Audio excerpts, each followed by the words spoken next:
Yo, what's up mga kabiyahe? Ako nga pala si Mike. Mahilig ako bumiyahe gamit ang bike.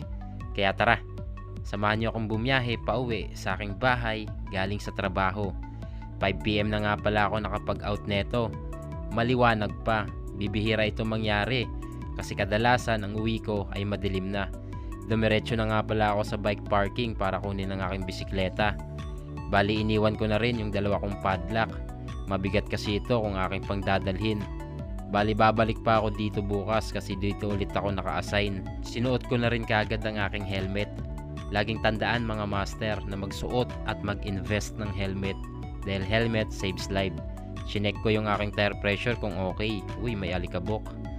Ito lang yung mahirap dito mga master kapag ka nataon na merong malaking truck na nakaparada. Mahirap lumabas.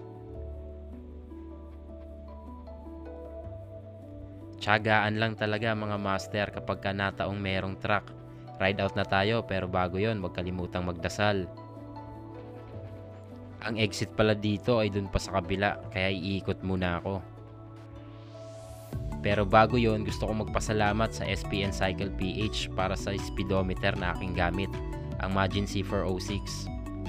Bali nandito na ako sa C5 mga kabiyahe. Shoutout nga pala kay Master G Ford at kay Master Lloyd, mga katrabaho ko yan. Maglalakad pa yan sila hanggang sa tapat ng SM Sukat, dun sa may sakayan ng Jeep. Pero tayo mga master, dediretso tayo dito. Pagdating sa dulo, kanan. Kaso nga lang, pangit yung daanan, malubak. Pero paborito ito ni Black Horse. Pagdating naman dito sa Parañaque Fire Central Station, diretso lang tayo hanggang sa makalabas tayo dito sa main road.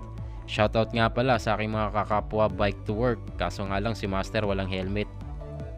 Sa mga taga Parañaque dyan, baka pwede nyong ikwento kung anong meron dito sa orange apartel na to.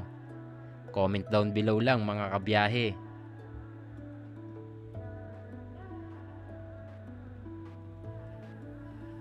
Ito nga pala, parang LRT station ito mga master. Hindi ako sure pero parang LRT station talaga ito. Pa-comment na rin mga master kung tama ba yung aking hinala. At nabutan ko nga si master, ayaw magpatutok. Grabe, sobrang tulin. Pagdating naman sa singitan, dun niya ako naisahan. Dahil kabisado niya ang ruta na ito, ako bibihira lang dumaan. Naipit pa nga tayo sa traffic kaya si Master nakapag-break away.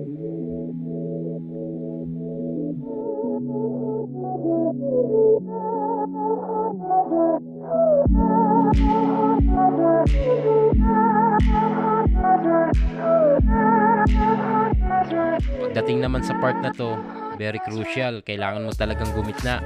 Kasi kung susundin mo yung bike lane mga master, panigurado maiipit ka dito pagdating sa intersection na to.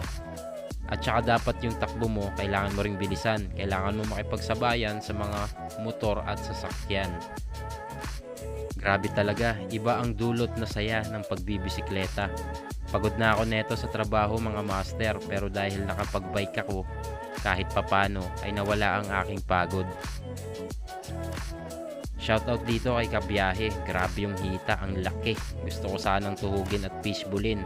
Kaso nga lang, naalala ko, last pagpapala ako sa trabaho.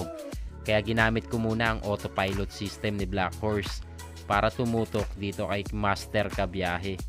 Grabe. Baka kilala nyo siya mga master.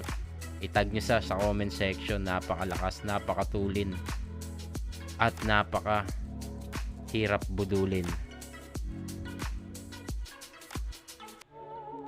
At ang isa pang advantage ng pagiging bike to work, madali kang makasingit lalong lalo na sa mga ganitong klaseng traffic.